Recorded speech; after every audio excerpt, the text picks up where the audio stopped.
Hello, hello, everyone.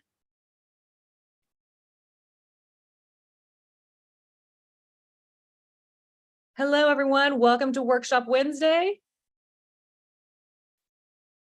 Just gonna give everyone a few moments to get in here and get settled in. Great to see everyone back for another Workshop Wednesday.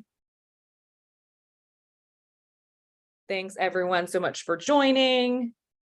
Hello, hello. As always, let us know where you're tuning in from. I am in Salt Lake City today, so would love to hear where everyone else is tuning in from as well. Drop it in the chat. And we're going to just get kicked off here in one moment. Brazil. Wow. Love when we have people from all over the world. Thanks so much for joining, everyone. All right. Well, welcome. We are thrilled to have everyone back for another episode of Workshop Wednesday. And today we are joined by Bo Borland, founder and CEO at Playbill.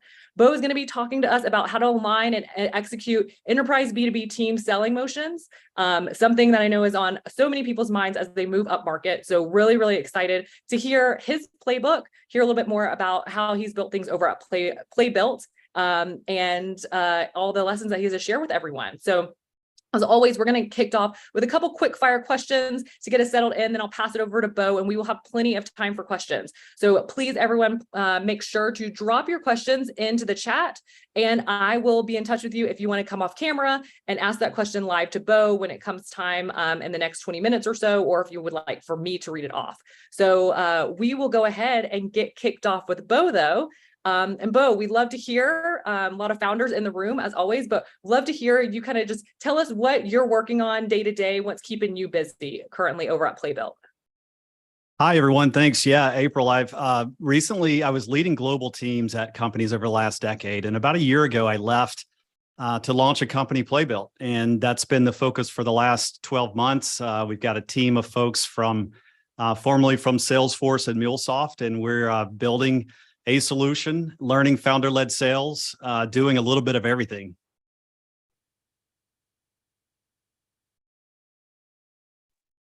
Thanks so much, Bo. I'm sure this is going to be a related question to that, but in the past 12 months, what's the hardest thing that you've been working on? The hardest thing is time management. You know, we all wear lots of hats in startups, so it's figuring out what to work on, what to prioritize, ruthlessly prioritizing the work, developing different demand generation strategies, executing on those strategies, founder-led sales, networking, attending events. It's just mainly prioritizing time and really figuring out what's the most pressing thing to work on at the moment. Yeah, great lead into some of your content. I have a lot of questions for you about your founder-led sales and kind of that transition too when we get into it more. But kind of a related question then with your busy schedule, what's currently your favorite SaaS tool that you're using? I really like Descript. You don't have to be an expert and it helps you transcribe meetings. It also lets you create videos. So if you want to do short form videos, on LinkedIn or Google, it helps you build a more professional looking video with interactivity, captions, and adding graphics. So it's a great tool. I highly recommend. Oh, Descript. Great. Thanks so much. Love to hear the shout out for we're always looking for the best tools. Well, Bo, with that, I'm going to go ahead and pass it over to you. I'll be back for questions. Everyone, as always, make sure to be dropping your questions in the chat throughout, and I'll make sure to be coordinating when we get to the time here in just a little bit. But Bo, take it away.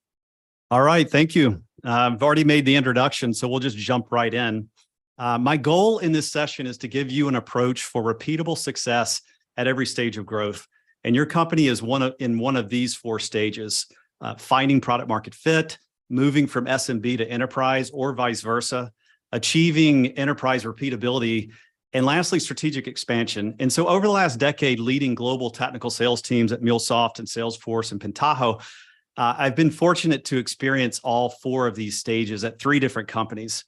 So for anyone on the call that has experienced stage 1, finding product market fit, what does that team typically look like? Like what functions are involved? Feel free to enter into the chat. I'm sure some of you are in this stage.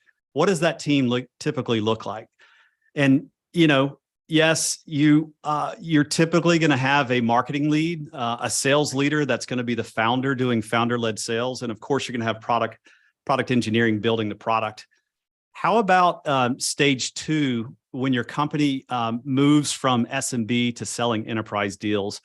What functions or roles are typically added to the mix?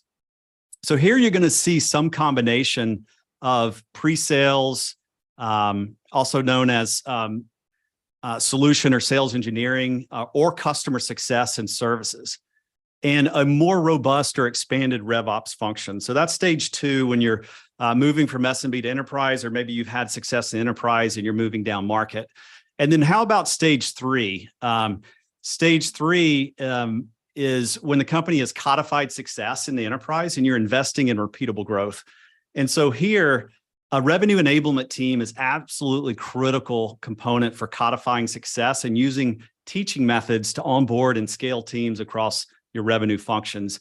And then lastly, stage 4, strategic expansion, is when companies are expanding globally. You're launching new products, you're acquiring other companies. And at this stage, what I've seen and experienced is every functional leader gets replicated across other theaters, such as AMER, EMEA, and JPAC. The point is that irregardless of the stage you're in, success is about aligning go-to-market teams around a common goal of delivering repeatable customer value in a way that generates growth. So I like to say teaming is the new selling as companies continue moving towards integrated go-to-market, focused on revenue, and with the shared goal of delivering repeatable customer value that generates growth. Why is teaming the new selling? Because enterprise sales is a complex, multi-threaded beast. You know, the days of the lone sales rep doing it all, creating demand, creating pipe, converting that pipe are long gone. Today, as you know, SaaS companies employ specialist roles working together to run revenue plays across customer acquisition, expansion, and retention motions. So some examples of revenue plays are enterprise sales, launching new sales methodologies, account-based marketing and sales, upsell and cross-sell, industry vertical strategies, partner-led sales. So we're doing that today with some customers is partner-led sales. Many shifts to consumption-based pricing, launching new product lines, adding new motions like product-led growth. So when I present this in person, I like to poll the audience to see who is executing these plays. So I won't be able to see all the hands in the audience, but let's give it a try using the chat window. You can give a thumbs up in the chat if you're running at least one of these revenue plays.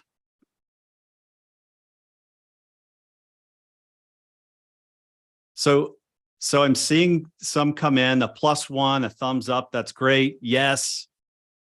What about, give another thumbs up if you're running 3 of these plays. Who's running at least 3 of these plays? Yep, and I'm still seeing thumbs up come through. How about 5? Who's running 5?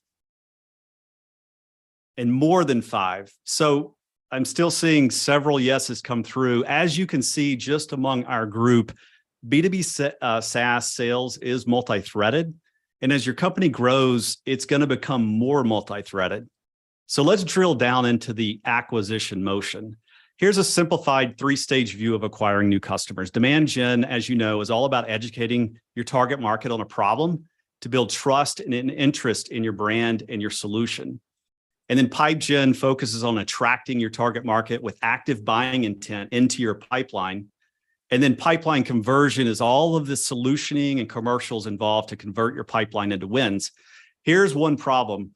When it comes to revenue plays, go-to-market teams over-rotate on demand and pipe gen, and not enough go-to-market innovation is focused on pipeline conversion strategies. They simply fail to consider the full cycle revenue play. This is especially true for go-to-market with complex solutions where the actions required to win enterprise deals includes things like you see here. So question for the audience, are you seeing these types of actions in your deals? Think about the higher expectations in selling into the enterprise, the larger buying committees, multi-threading, tailoring the positioning, sizing and performance, proving out multiple integrations, etc. So what I see teams what I see account teams is a lack of intentionality. And as a result, they're led by the customer and they reactively invest thousands of hours into these actions within a single account without ever distilling all of that work into a coherent and compelling buying vision that you see there at the bottom, crafting a buying vision. Why is that important? According to Forrester Research, 74% of executive buyers pick the company that helps them create the buying vision. So in other words, they choose a company that helps them to see the need to do something different. And only 20% say they choose a winner from a fair bake-off. So the buying vision is a framework of tailored value messages that emerge over the course of the sales cycle.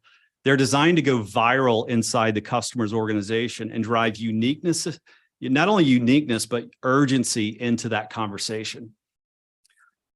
So I believe this form of buyer enablement is table stakes in SaaS today, in the world of SaaS, when the vast majority of deals are lost to no decision. If you look in your CRM today, the vast majority of those deals are going to be lost to no decision. And there's recent research from the book, The Jolt Effect, and they found a surprising statistic from a large data set. They found that 56% of those deals are not lost to status quo, but instead they're lost to customer indecision.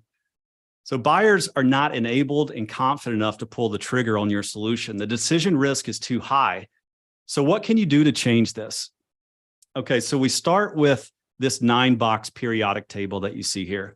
I created this to take into account the full cycle of elements needed to craft this tailored buying vision. It starts with recognizing that you have 3 levers for persuading your customer: your position, your perspective, and your proof. And you'll need to persuade this buying committee on the 3 columns that you see there: why change, why you, and why buy now. You've probably seen those 3 columns before. So combining these 2 things, if we look in the top left box, the most basic positioning around why change, your position starts from a place of empathy and deep understanding of your buyer's pains and needs. So you see pain points there as the first element. And then next, your perspective on why change. These are your insights and expertise in the form of thought leadership about how you can help them accomplish something. And your proof can be delivered through initially customer stories. So at this stage, if a buyer is engaged, they're sharing information, they're leaning into your sales cycle, we would move to the second column. And your position is to directly address key differentiators and why your solution is the best. The customer wants to hear this from you. You've got a point of view. They want to know how you're different. And for number 5, at this point, you've learned enough about your prospect to deliver a very informed perspective with tailored demos about how your demo is uniquely able to deliver their specific use cases. So if that goes well, you can move to number 6. Does anybody on the call want to comment on what can be used as proof for box number 6?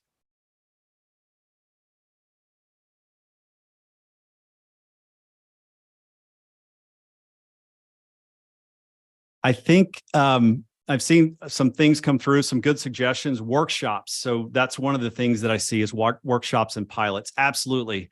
It's the pilot program. It goes by many names: POC, trial, whatever that is your proof. And so if you can get through that, the next column that we look at is your position is informed enough to really craft highly tailored value propositions. These are unique to each prospect.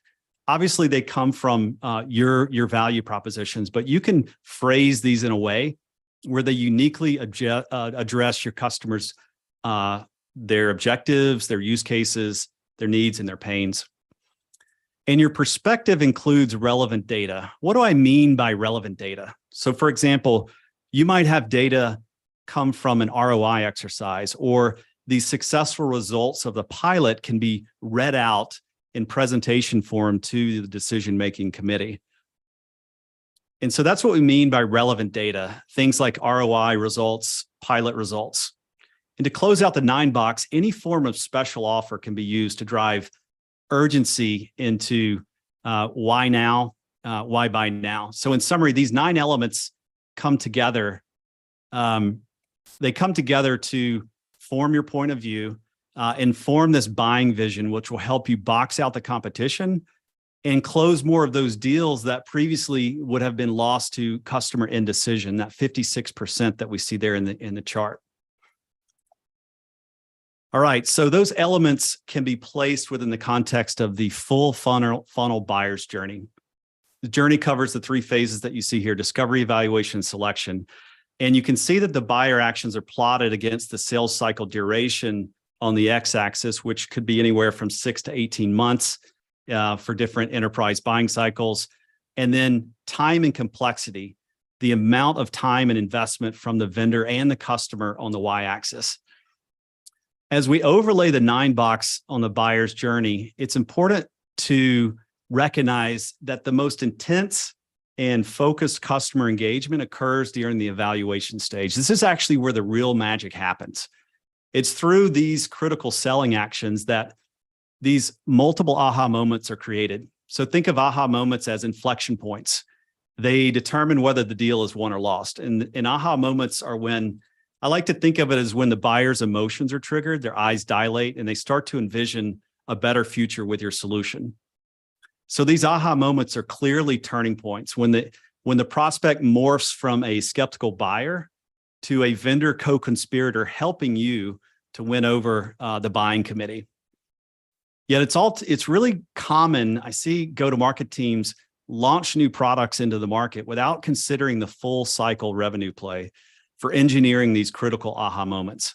So let's take a look at how you can start to construct full cycle revenue plays. It starts by mapping the 9 box to the buyer's journey and any relevant team roles. You'll need to define the business objectives for the revenue play. What are we trying to achieve with this play? Is it acquisition? Is it expansion? Is it retention? You'll need to collaborate with subject matter experts in the field, your AEs, your SEs, customer success, to really define what is the gold standard that we're striving to achieve with this play. How can we not only create a great customer experience, but also a great employee experience? So the key questions that you want to ask the team are, what roles, actions, narratives, assets, and enablement are going to be needed to put this together? These are the essential building blocks for your revenue play. And now the job is basically to create your inventory of revenue play building blocks. It starts by aligning on the outcomes your team is striving to achieve at each stage. For example, in the discovery phase, one of the shared outcomes could be identify and qualify the buyer's use case and tech stack. And you also want to define input and output metrics that are needed to measure the health of this deal and the performance at each stage. So an input metric could be the number of demos that we did. An output metric could be the conversion out of that stage. So input and output metrics help inform the health of these deals. Within each swim lane, it comes down to defining a set of actions to prescribe best practices. These are well-defined, discrete actions that serve as a common language to ensure everybody's speaking the same play page. Examples could be position, solution, value, demo solution, perform pilot, et cetera. And then you have assets that attach to those actions that enable the team on how to perform the prescribed action. So for example, a first call deck, a demo script, workshop in a box. At this point, you're starting to build out these building blocks, inform these plays. And basically, this is the main approach. This is a rinse and repeat approach for aligning go-to-market functions, instilling intentionality in the teams, gaining agreement on what is the gold standard that we're striving to achieve for not only winning more deals, but also creating a great customer experience and a great employee experience. So that's the basics of the 101 of the approach. You might be wondering, well, so how does my company fit into the equation of building and executing revenue plays? The great thing is that this can be applied to SaaS companies at any stage. As you go through and look at the finding product market fit stage, what does that look like? Well, your ICP, you may still be validating your ICP. You may have multiple ICPs and iterating on what is our primary ICP to focus on. Your playbook is founder-led. You're not really running a lot of plays. You're focused on net new acquisition. and you're doing many iterations. So you're iterating constantly to find what works and codify that. And your seller type, whether it's founder-led sales or you've hired your first sales rep, should be very entrepreneurial. A lot of changes, lots of different hats to wear. So you want to have a very entrepreneurial seller in that case. Now, as you get into repeatability for scale, you're really niching down on your targeted ICP, and your playbooks start to become function-led. You're going to have leaders in specific functions in sales, customer success that are going to bring their own playbook to the table to incorporate and ladder up into your core company playbook. You'll be running multiple plays, fewer iterations, and your sellers are very solution-centric, especially in the complex sale. And then lastly, at strategic expansion stage, you may be expanding your ICP. I've experienced this with Mulesoft. We acquired an RPA tool, and we started selling to a new buyer. We're expanding our ICP. We're hiring distributed leaders. Those distributed leaders are coming in with their own plays in different markets globally. And you're running many plays, multiple iterations, and you start to see that your sellers become more specialized as you grow bigger and you have a bigger product portfolio to sell. So this is a key here, is that the takeaway is that these revenue plays are not set in stone. You're going to continue to evolve, iterate, and improve these as you talk to customers, you launch new features, you get new customer objections, new corner use cases. Each of these things will emerge each quarter from the field, and you should be incorporating that back into the next iteration of your revenue plays.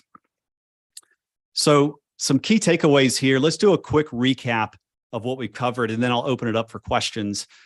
The goal here was to give you an approach, a repeatable, rinse and repeat approach to create success at any company growth stage. And the focus that we really drilled into was pipeline conversion revenue play for net new B2B customer acquisition motion in the enterprise.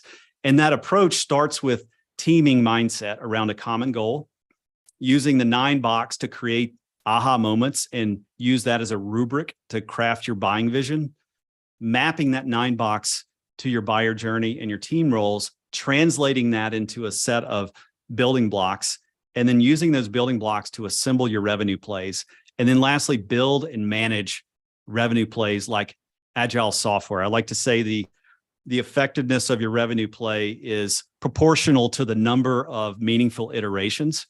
So always be improving, always be iterating. So hopefully that approach that I've outlined here is something that you can take away at any stage of growth and start to codify what success looks like for your target buyer, your target market, and your company.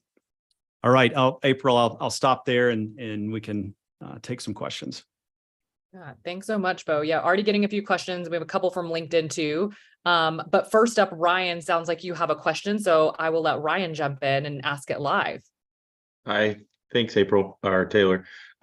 Yeah, so we're probably in what you would describe as your phase 2. We have 3 enterprise contracts that are just now launching. So we still need to prove out the repeatability factor, but we had 9 paid trials that provided an insane amount of feedback to the point where we now have tailored pitches that have CFO level pain points in them that we can actually put real world numbers of what they're losing in money if they don't use our software. And so we're in a good spot. We have a VP of sales coming on in March. I'm a horrible VP of sales. I've failed 3 or 4 times with SDRs in the last 2 years. That's why we're bringing somebody on per Jason's often advice. I don't want to have this guy coming in with nothing. Like, I'm doing this all lone wolf style. I was fortunate that I came from the market that we chase, so I know the people we're talking to. I speak their languages, but we've been lucky that we got the enterprise contracts. But I want to start doing your approach steps here. I built out the personas. Like, if I'm hiring a VP of sales, what's the best thing I can do for him to be prepared when he comes on, and not ask him to do everything you've shown us here today from scratch? Yeah, thanks, Ryan. It sounds like it's great that you've already had some success and you're starting to think about codifying what you've learned from that success. And that's the key, really. And I like the 9-box approach because it gives you a full view of what your seller is going to experience once they get out there and start trying to sell. And each of those components starts with just trying to define that. And a good starting place is the company website. Your marketing team probably has done a pretty good job already of defining key value propositions. So I always start with the company website. If the company website doesn't serve as a useful way to understand the ICP, the core value propositions, any segmentation in your business, then that's an opportunity to make improvements to the website. So I'd start with the website. I'd also take your learnings, your notes from those experiences, and start to try to codify that in a structured approach, looking at the 9-box, like try to fill out each of those things, take a first pass at it. And then documenting those things is just the first step. You can't just hand over a document to someone and expect them to read it and then be able to execute on it. It's about, a lot of it is about the narratives and the assets that they have available. So what is the narrative to, for example, after a demo, if you want to be the call to action to get them into a workshop, how do we position that workshop? What's the narrative around that, the benefits for the customer? And so I don't know if that answered your question, but I think that's a good way to start. You're already well on your way with those successes and what you're already documenting. Sounds good. Maybe Bo, it's Jason. I could add one thought to Ryan's question. You've got a new VP of sales coming in. You've got nothing for her or him, right? But some customers is a question. I agree. All this 9-box is good in the website, but I could simplify it into one thing. A new head of sales can really benefit from having all the collateral built for them. Okay, this is something that founders and others think is simple, right? But the ability to have a simplified summary of the offering, to have the part of the webpage that describes it, even if you have anything like a prospectus or anything, whatever type of collateral, right? Demo, tear sheet, takeaway, a demo you can email, a Loom, whatever it is, right? Loom, case study, whether it's a packet of case studies going to Bo, I'll give them a packet of case studies, a Loom, make sure there is a landing page they can drive folks to.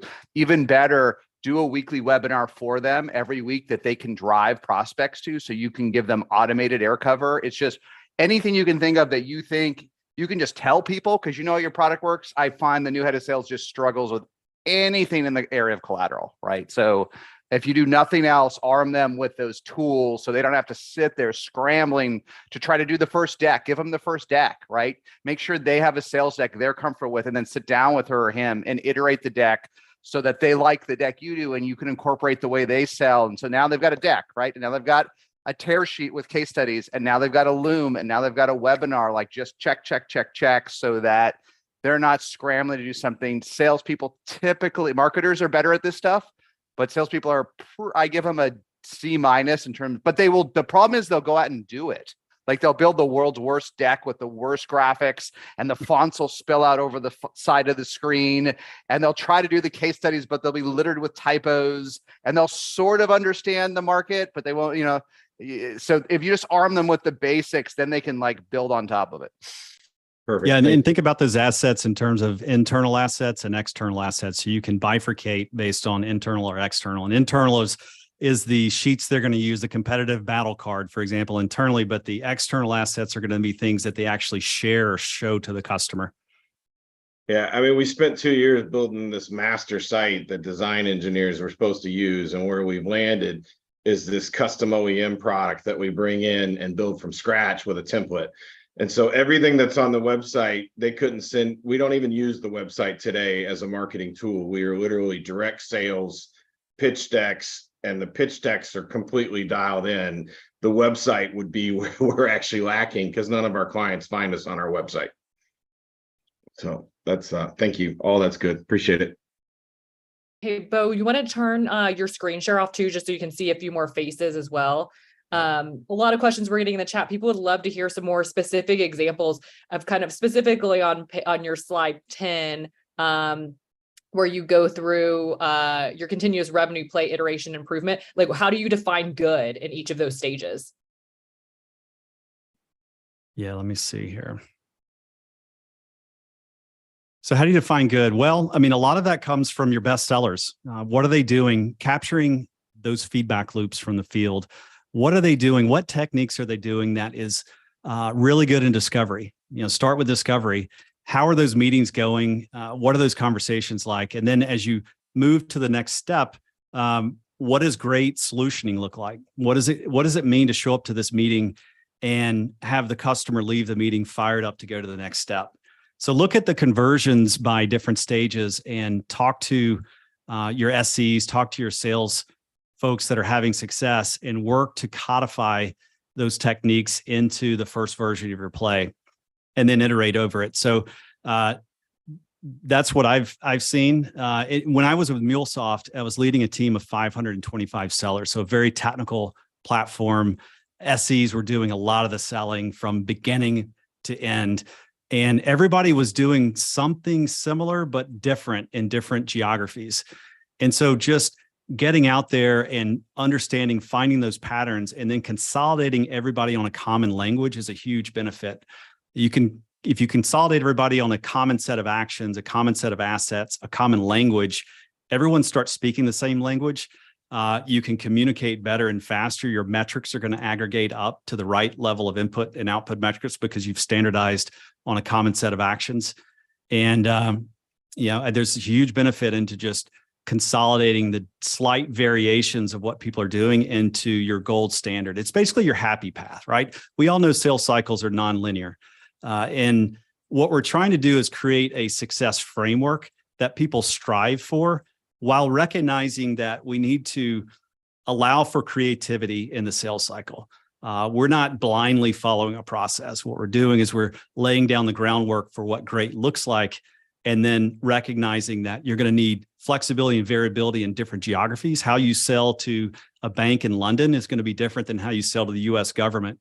And so you want to come up with a framework and then train and educate folks that they don't blindly follow this. This is the gold standard that we want to give you. And then you work to have innovation and the ability to have flexibility within this framework. Great. A question kind of somewhat about the pilots. This is going back to your point about the pilot programs. Toby from LinkedIn is asking, when you're in a complex and lengthy pilot, what role do you let behavior change play? When we change business processes, we're asking people to change their behaviors. Want them to use your new process, you realize you must need a behavioralist approach as opposed to forcing more work on the managers of your customers.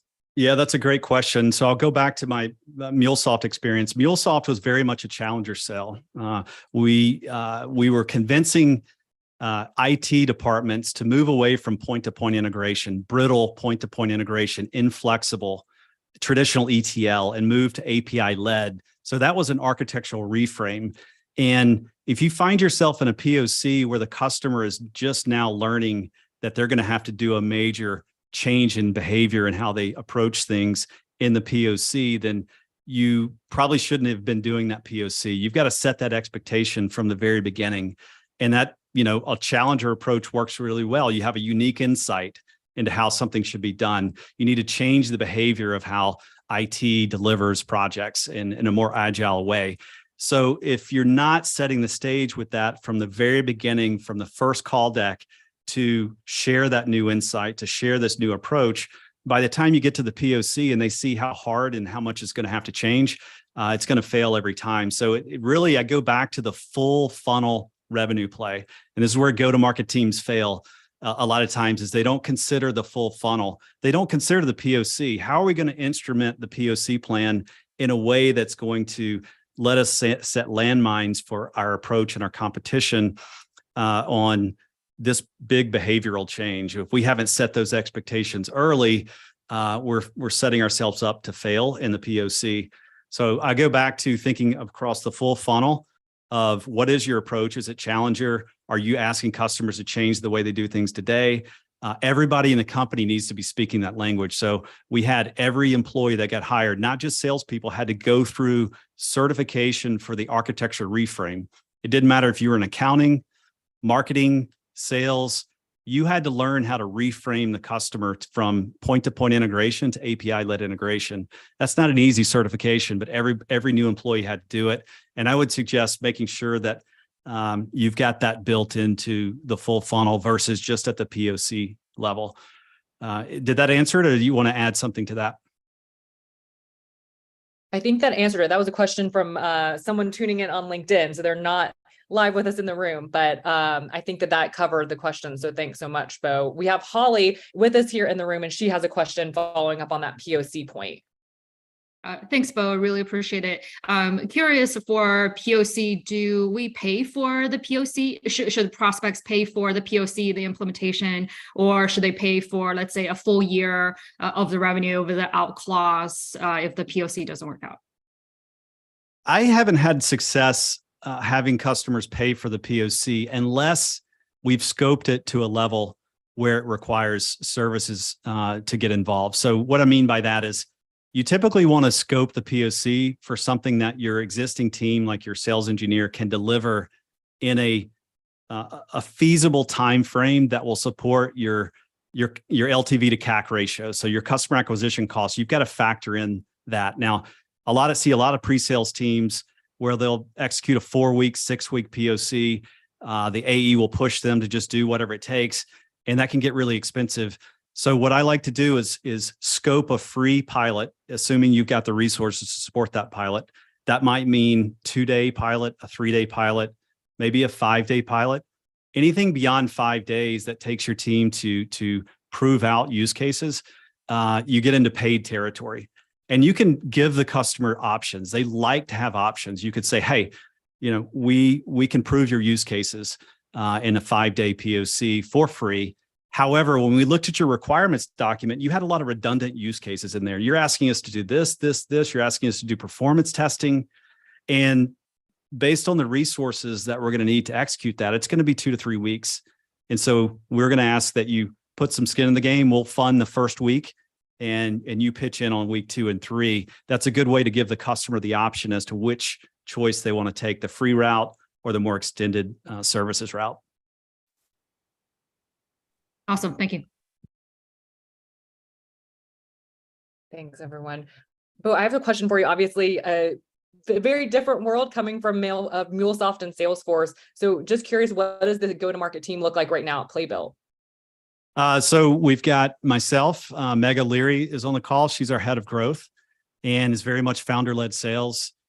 We also have another person on my team at Mulesoft that is our co-founder and engineering leader. And so we leverage advisors. I'm pretty creative and can I mentioned Descript earlier. It's just, you've got to be in a startup, everyone's got to be producing content. And so you've got to learn new tools and, demand gen is all about, especially with something like Playbill, is informing, you're evangelizing an approach and you're evangelizing a new way of doing things. And that takes time. And so you really need to be creating content. I'm a big fan of LinkedIn, putting your point of view out there, building trust in the brand, building trust in you as a founder, and then scaling off of that.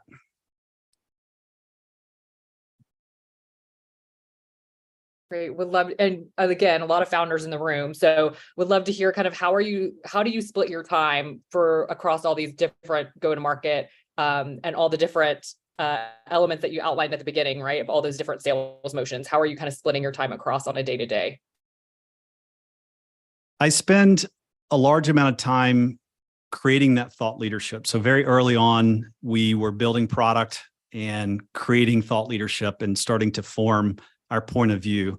And there's a framework to that. So you want to have a strategy with your content. You just don't want to push quantity. You want to really push quality, but in a strategic way.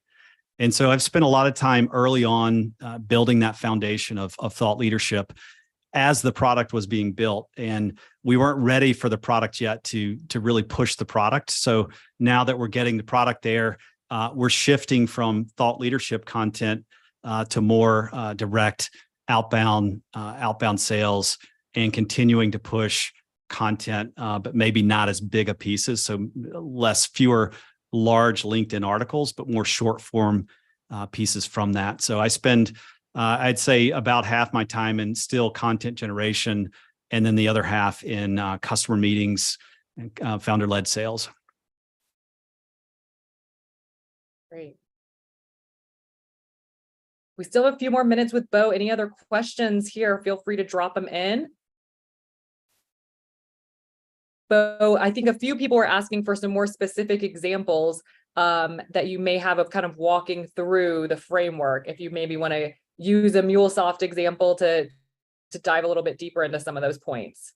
Sure. Maybe Taylor, like the 9-box. Yep, I think it was related to the 9-box. I think that was what we had Elizabeth in the chat asking about that. Okay, sure. So the first column of the 9-box was why change. And so if I put myself in the Mulesoft experience, my position was that there's pain in the market. Companies are not moving fast enough. They're not able to, there's hundreds, thousands of SaaS products within these companies. And integrating that data is really difficult with point to point. So we start to identify pain points, and then the thought leadership comes in around architecture and why API led, why APIs are better than point to point, and how that's going to benefit you. And of course, customer stories. We had a lot of customer stories in various industries. We were a horizontal platform, so we could pick from different customer stories that would talk about how company A went from point-to-point integration across thousands of SaaS applications and moved to an API-led approach, say Bank of America, as an example, and the benefits and how they're able to move much faster. That's all just why change. Why should you consider a platform around API management and API-led? And then that's not necessarily selling and comparing features and benefits. That's just really setting the stage around awareness for your brand, an understanding of the pain points and the potential benefits. And then you get into the next stage, which is why you. Key differentiators, certainly at this stage, like I mentioned earlier, customers want to know. If I'm buying a solution, they want to know how you're different. And you can do that in a positive way. You never want to be dishonest. You always want to be honest. And basically, you're just highlighting your benefits compared to your competitors, and the ones that are relevant specifically for that customer, not just the cookie cutter benefits, but what do you know about that company, their initiatives, their use cases that you can tie to really emphasize your strengths. That's a few examples. And why you, that middle column, is really where most of the selling happens. That's the hand-to-hand combat when you're in there, presenting your solution, doing pilots. Demos are really important, not cookie cutter canned demos, but tailored demos with a really good SE that knows how to weave a story around the customer's use cases. That's where most of the action is happening. And as I mentioned earlier, that's where the aha moments happen. Those are the inflection points in these deals. So you really need to develop plays with a mind of what the team is going through in that middle stage, and what you're going to need to arm them with. What type of canned demos? What do we want to propose as a pilot program, a free program? So I think I'll stop there. I could go through the whole thing, but hopefully that gives you a little bit better set of examples for each of those boxes.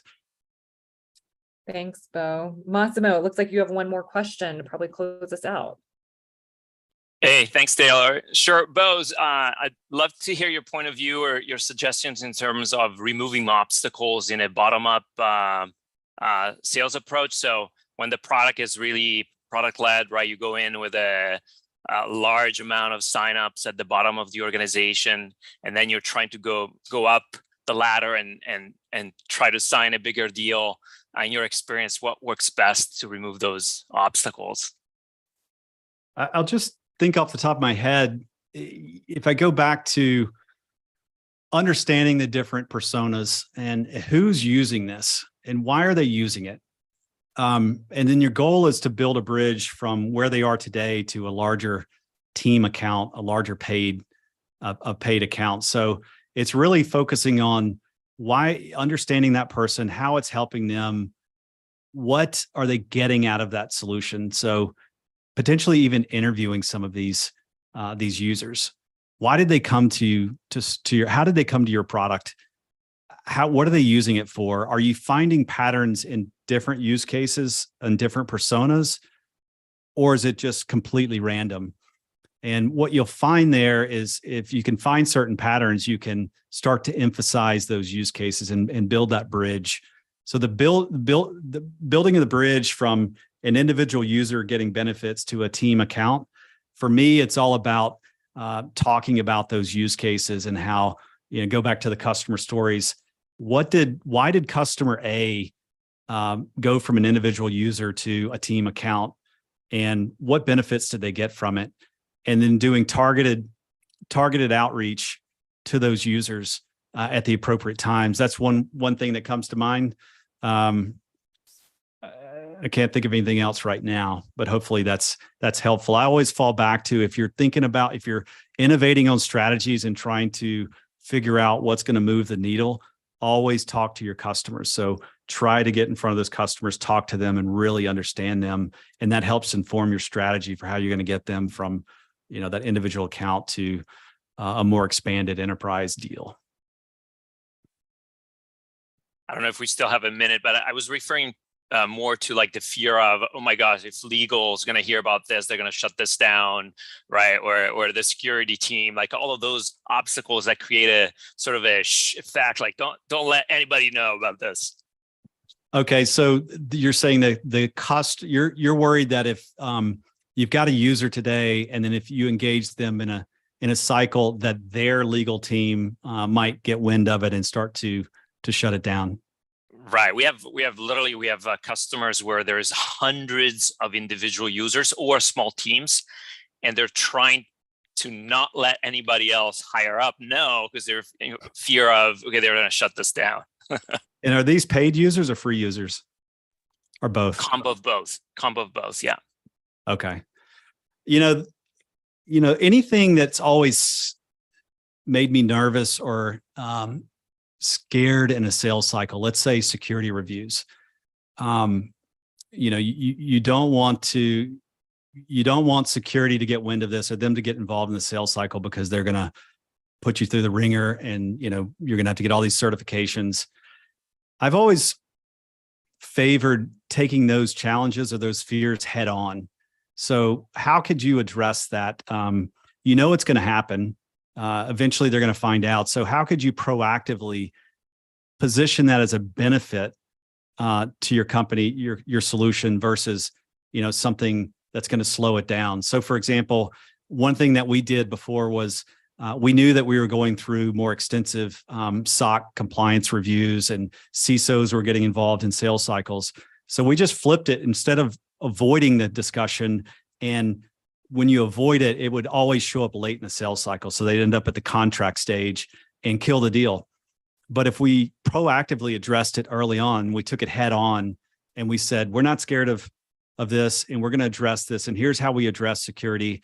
And, it's either going to work, or it's going to identify some gaps in your platform that you can take back and say, look, we need to get this certification to be able to close these deals. So addressing it head on early on, taking it off the table versus waiting for the customer to bring it up as a potential objection has always benefited me in complex selling. So I would just try to take those head on and try to address them. David, I think you may have a question to dive a little bit deeper into special offers if you want to come off mute. Yeah, thanks. Appreciate it. Just one of the things that's been coming up lately is I've been chatting with Stephen Forth from Ibica about pricing and discounting. There's a lot of talk at SaaStr as well. Just wondering about your thoughts related to a new or unique product using discounts versus maybe you have other thoughts around special offers not being financial discounts. Just what you're seeing from a trend or thoughts around that lately would be very helpful. Sure. Well, it's been a while since I've been a sales rep. So the pricing conversations, at least the last 10 years of my career, I was not involved in those. So I'm not an expert on talking about that, but I will say that special offers absolutely could be something outside of discounting. So think about the conversation earlier about paid pilots. Maybe you package up and you have a paid pilot revenue play for one quarter. You're going to run this play where You're going to offer very specific use cases. You're going to build out integrations to some of your partners that you wouldn't normally do in a POC. So if you're going after a target market that's heavy SAP users, maybe you build a revenue play for Q1 that is, SAP integration, free offer, and you try it out. Another example could be add-on products. You could offer add-on products where it looks like it's free, but maybe it's baked into the price and you just, you discount it down. So it's bundling. You can run bundling plays, any type of time-bound play where you want to work with marketing, put together a special offer, run that play and see if it moves the needle. It doesn't have to be discounting. There's a lot of creative ways. Another could be attending a workshop meeting with thought leadership where that you've brought in, so they get an invite to that meeting. There's number of plays that you can do to move the needle, and those are just a few examples. Great, really appreciate it. Thank you. Sure. The question, David. Well, as always, everyone, thank you so much for joining. That's a wrap on this week's Workshop Wednesday. We are back next week, 10 a.m. Pacific time, as always, back in this Zoom room. And we will be joined by Laura Cannell, partner at Atomico. She's going to be talking about kind of a carry on of some of the things that Bo touched on today, but talking about the move from founder-led sales and beyond. So no, it's a hot topic that everyone's really interested in hearing some more investor perspectives on. So please join us right here next week with Laura. And as always, you can find the slides on SlideShare and also on the SaaStr YouTube. So we will see you guys next week. And thanks so much again for another great Workshop Wednesday. Thanks, Bo, for joining. Thank you, Taylor. Bye-bye, everyone. Bye, everyone.